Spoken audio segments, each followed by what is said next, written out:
Here's our favorite new guest, TSN basketball analyst Jevohn Shepherd. So we watched the first 3 games, and then we watched half of game 4.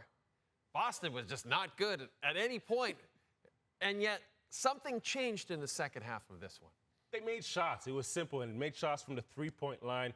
They won that battle by plus 33, and that was the big difference maker. Again, you're watching that second half, and you could just see a number of guys making shots, and then everybody's confidence starts to build, and you start to have that connectivity. You start to have that cohesion. You start to have guys strangely start to make defensive plays, right? And now you're starting to win a basketball game. I think Jayson Tatum, he really stepped up tonight. He got a response from his guys, from his group, and that's important, right? If you're the feature player, you know, you're going to get the calls from the coach to take the last-second shots and the shot clock shots. Then you've got to command and get a response from the guys in your locker room. And I think coming off the last game, you lose that by 26. He did that, right? He came out tonight and it wasn't just on the offensive end. He had a great game, 34, 11, and 7, but he started on the defensive end, had a number of blocks. You could just see he was active. He was engaged on the defensive end.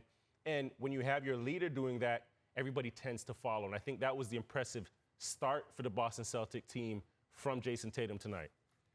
I can't believe this stat, and I know it, but I can't believe it. No team in NBA history has ever come back from a 3-0 series deficit. No one. Any reason to believe the 2023 Boston Celtics might be the first?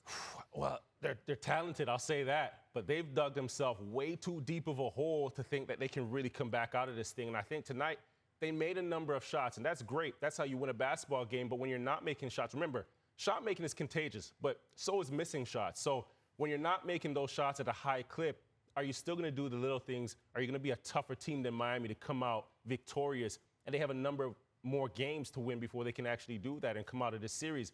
So I think you've got to identify, get back to your identity and realize, who are we in this locker room?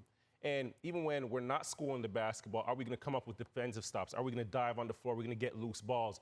Are we going to get the 50-50 balls? Are we going to dive on the floor, dive out of bounds, and sacrifice our bodies and put our bodies on the line? Because a number of times in this series, I thought that Boston was the softer team. Even in the first half of this game, Miami was still getting into the paint. Jimmy Butler was still getting to where he wanted to, dipping his shoulder into the defense and just taking the life, taking the breath out of them.